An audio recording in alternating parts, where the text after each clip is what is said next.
গতকাল রাত্রে আমরা গিয়েছিলাম অন্নপ্রসাদ খেতে। তো হে এভরিওয়ান, আমি তৃষ্ণা। তো আজকের একটা ছোট্ট ব্লগে তোমাদের অনেকটা স্বাগত।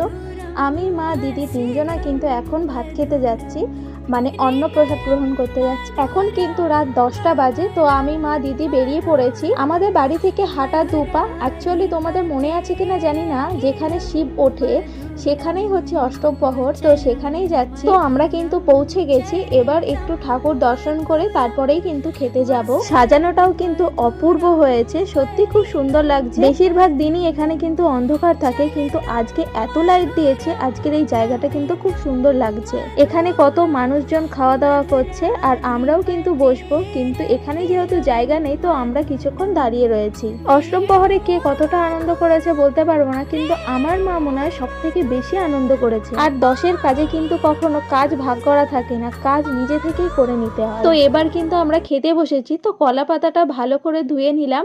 এবার কিন্তু ভাত, তরকারি সমস্ত কিছু কিন্তু দিয়ে দিয়েছে। কি বলবো তোমাদের, এত সুন্দর রান্না হয়েছে যে বলার নয়। আসলে ভগবানের নামে কিছু করলে তার স্বাদ সত্যিই পাল্টে যায়। আমি কিন্তু পেট ভরে ভাত খেয়েছি, তারপরে কিন্তু সবাই মিলে এখন বাড়ি চলে যাচ্ছি।